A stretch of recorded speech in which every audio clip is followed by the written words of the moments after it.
पागण्यात 2 ठिकाणी चोरी, चांदीचे देवदेवतांसह 15 ते 20 हजार रुपये रोकड लंपास. धुळे तालुक्यातील पागणे येथे रात्री देसले नगरात 2 ठिकाणी चोऱ्या झाल्या.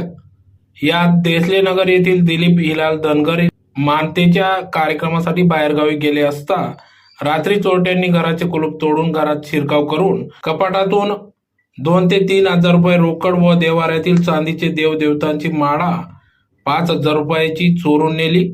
तसेच प्लॉट नंबर 22 येथील वॉचमन रत्नाकर शिवराम जगताप यांच्या मागील दरवाज्यातून आत शिरकाव करून कुलूप तोडून चोरट्यांनी कपाटातून 5 हजार रुपये रोकड, पूजेचे 1100 रुपये व एक महालक्ष्मीची चांदीची मूर्ती असा ऐवज चोरट्यांनी लंपास केला असून सदर चोरीच्या घटनेची माहिती मिळताच तालुका पोलीस ठाण्याचे पोलीस पथक घटनास्थळी दाखल झाले.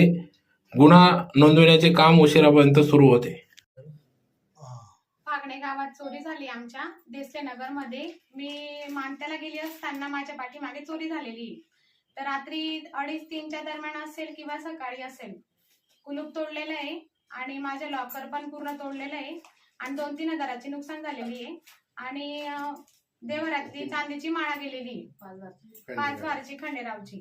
तरी ते पोलिसांच्या गाडी फिरायला हवी बरं रात्रभर आणि दुसऱ्यांदा होऊ नये आणि एक कॉलनी सोडून पण तिथे चोरी झालेली. देसले नगर चोरी झाली व माझ्या घरात रत्नाकर शिवराम जगताप, एक चांदीची मूर्ती 6 वारची, लक्ष्मीपूजनचे 1100 रुपये, 5,000 रुपये रोखाचे एकूण 10,000 रुपये चोरी गेलं.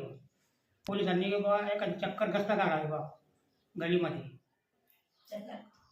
एखादी चोर फिरत राहतात. बरे बाई माणूस एकटा घरात, माणूस असतं एकट्या घरात, 4-4, 5-5 लोक असतात. ते येऊन गेले ते 2-3 वेळेस पण लोक जागे झाल्यामुळे पळून गेले ते.